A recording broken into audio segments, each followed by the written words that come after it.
Good morning, everyone. So I'm Chiara Mascarello, and I'm about to actually share some reflections with you.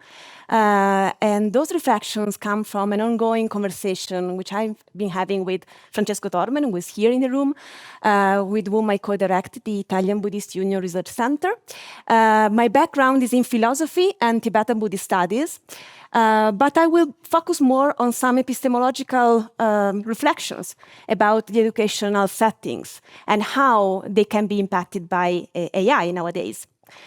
So I will focus on ways of knowing, the ways of knowing we want to cultivate nowadays. And I will start my presentation then. The title is missing, okay? Thank you. So going toward a contemplative revolution. So envisioning a perhaps not so paradoxical rediscovery of contemplative knowledge in the age of AI. And so we start with some epistemological premises, because maybe we want to start asking ourselves how we know reality. So we can trace, both historically and conceptually, a distinction between two main ways of knowing. We have episteme on the one hand and techne on the other. These are Greek terms, so the philosopher here in the room or online will forgive me if I'm taking them loosely or freely here as guidance through our reflections here. But I would consider episteme as a knowledge pursued for the sake of understanding. So the point here is meaning is flourishing. So understanding reality not to produce something, but to make sense of it. And this kind of way of knowing includes philosophy, for instance, contemplative exercises, theoretical sciences, and so on. On the other hand, we can have techne, and the focus of techne is prediction, control, production. So it's a way of knowledge used as a means to produce something or to manipulate something, to predict something. And in ancient Greece, actually from ancient Greece up to the modern age, we could say, the highest form of education was centered on episteme. That was the focus of the educational setting, which we might consider as paideia. Paideia is a term, another Greek term, referring to an educational system where the contemplative life was considered to be the center and the highest peak of it. And we can see something similar in the non-conceptual contemplative experiences we find in Eastern traditions, for instance. So the bios theoretikos, the life of contemplation, is considered, for instance, by Aristotle as the highest expression of human flourishing.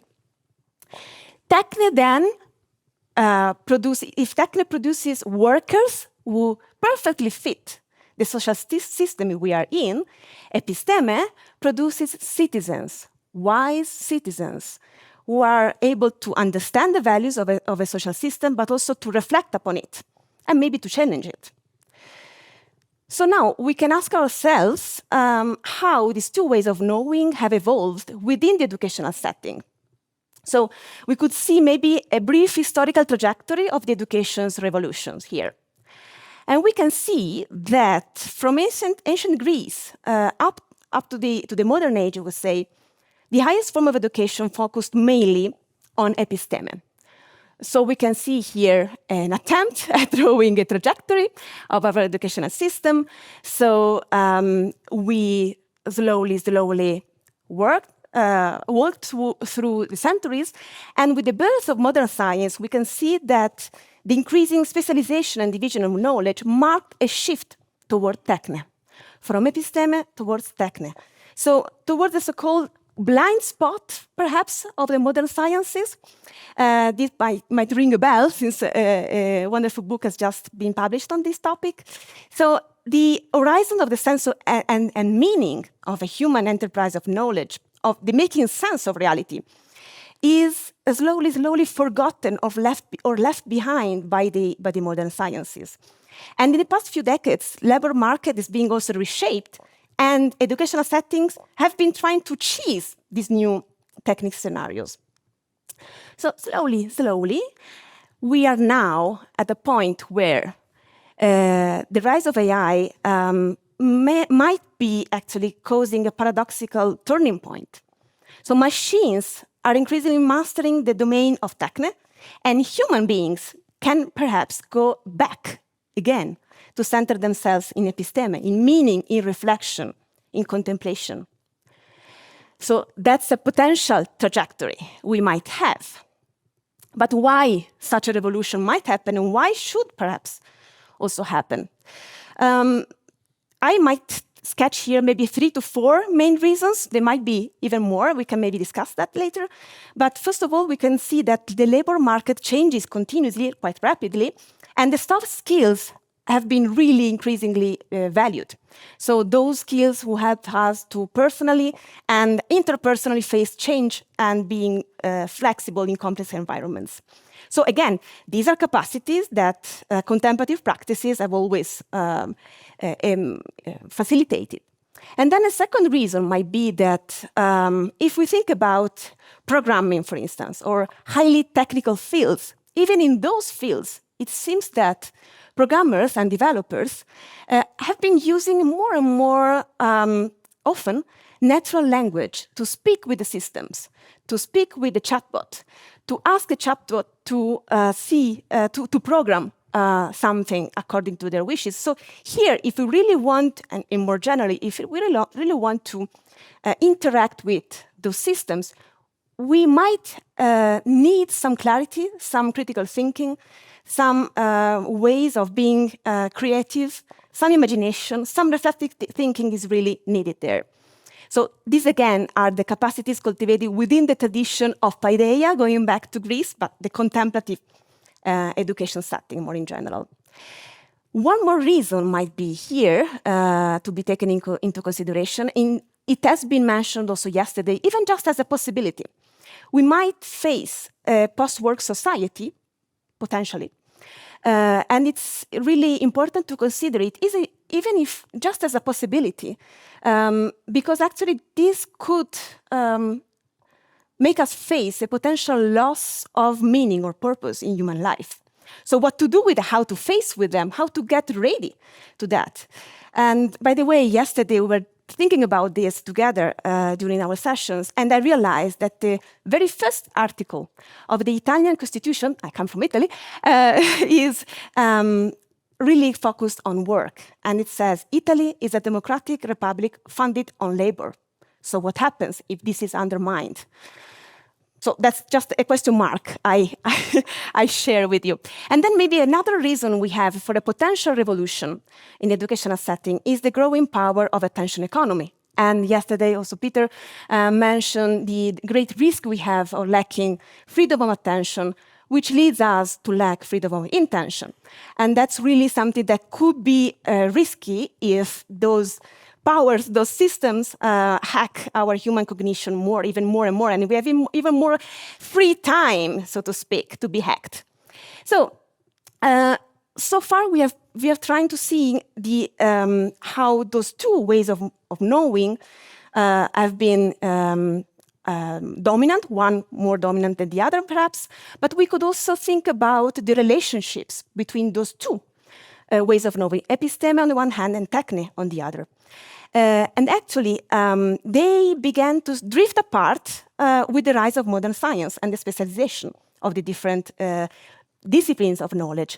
But yet, even at that time, even with modern science, episteme still contained within it the intelligibility of techne. So technical knowledge was still understandable by at least some human beings, whereas now, we are in a different position. We might be in a different situation. It's a situation where a rupture, a split, a rift might be happening between those two ways of knowing, where maybe we might be no longer able to understand what's going on in those systems, in those machines.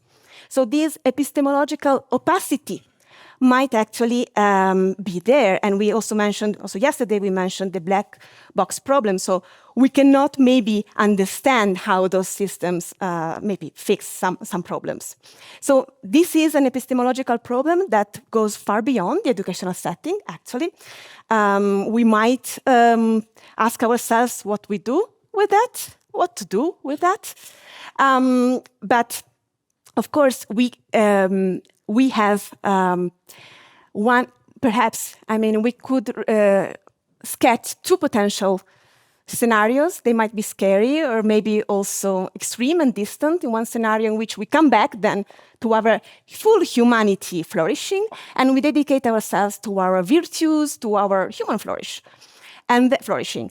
On the other hand, we could go towards a maybe more debatable option of being transhuman, so of hybridize ourselves with the machines, so not to be excluded by the advancement of the kind of knowledge that the techne and the systems might unfold. But maybe we could adopt a more sober and reasonable standpoint where we try actually our best to develop forms of systems and of AI that are less opaque and that can be still part of some intelligibility, some episteme, of some sense making from us as human beings. So actually, we can somehow see, oh, sorry, I should have shown that before, but we could see that this is the trajectory that episteme and techne might have taken with the birth of modern science and then with the rise of AI. So we can see that the risk is there that we have a complete rupture of drift between those two trajectories. So just to conclude, whatever the future brings, whatever might happen in the end, in any case, in the age of AI, we have a real opportunity here to rethink education, to take this speculative narrative or narratives, for instance, we could say, we have been seeing many these days. We could take them not as reasons for fear or for nostalgia, perhaps, but as invitations to see and to rethink education as a pedagogy of presence and of discernment. And actually, this may be not so far from the values that, for instance, Mandelife Institute, Mandelife Europe, UNESCO, and other institutions have been trying to foster in the last decades. So maybe we are not that far from this kind of scenario, imagined scenario. But to borrow Gabor's words at the beginning from the opening session, narratives shape reality. So, but what narrative do we foster? So that's a question that we might really bring with us, and narratives here there are ways of helping them, or helping scenarios and potential futures come into being. So this is something that I wanted to share with you all, and thank you very much.